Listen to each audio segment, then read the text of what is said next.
এই নারীর শরীরের প্রাইভেট অংশে সে নাকি মরিচের পাউডার, মরিচের সস লাগিয়ে দিত। সব ধরনের জেন্ডারের সাথে সে শারীরিক সম্পর্কে লিপ্ত হয়ে আরে আসছে। ভাই, লায়লার কথা শোনার পর আকাশ থেকে যেন সবাই পড়ে গেছে। কতটা নিকৃষ্ট লেভেলের খারাপ প্রিন্স মামুন, সবটাই আবার সাংবাদিকদের সামনে ক্লিয়ার করলেন লায়লা। লায়লার সাথে যা করেছে তার থেকে ভয়ানক নাকি তার বউ মোহনার সাথে করেছে। মোহনার প্রাইভেট পার্টে মরিচ লবণ লাগিয়ে দিয়েছিল। কতটা নিকৃষ্ট লেভেলের খারাপ হলে এই কাজ করতে পারে? এতটুকু বয়সের একটা ছেলে হয়ে এত কিছু করতে পারে ভাবা যায়? ছোটো থেকেই নাকি 4-5টা মেয়ে নিয়ে ঘুমাতো।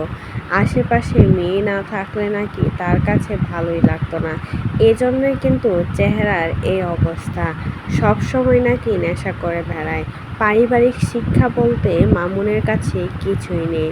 পরিবার শুধু টাকার পাগল, টাকার জন্য সব কিছুই করতে পারে। যে টাকা দেয় তাকেই নাকি আপন করে নেয়। এবার লায়লাও কিন্তু মুখ খোলা শুরু করলো সাংবাদিকদের সামনে। এবার আর মামুনকে বাঁচানোর মতো কেউ রইল না। কারণ লায়লা এত পরিমাণে ভালোবাসতো মামুনকে, সব দোষ মেনে নিয়েও কিন্তু সে মামুনের সাথে পুরো জীবনটা কাটানোর চেষ্টা করেছিল। কিন্তু লায়লাকে ধোঁকা দিয়ে মামুন আরেকটা বিয়ে করে, মোহনাকে বিয়ে করে, তাও আবার ভালোবেসে।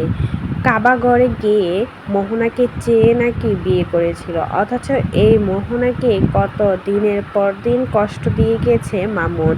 প্রিন্স মামুন কতটা খারাপ, প্রাইভেট পার্ট পর্যন্ত বাদ রাখে নাই, সেখানে নাকি মরিচ লবণ লাগিয়ে দিয়েছিল। এতটা নিকৃষ্ট খারাপ কি করে হতে পারে? মোহনা তার বিয়ে করা স্ত্রী, লায়লাকে কখনো বিয়ে করে নাই, কিন্তু মোহনাকে ভালোবেসে বিয়ে করেছিল। তারপরও কিন্তু মামুন তাকেও ছাড় দেয় নাই। নেশাখোর অবস্থায় সবসময় এরকম কাজ করে বেড়াতো মামুন। সবসময় মোহনার উপর হাত তুলত। সব কিছুই আবার শেয়ার করলেন লায়লা মোহনার হয়ে।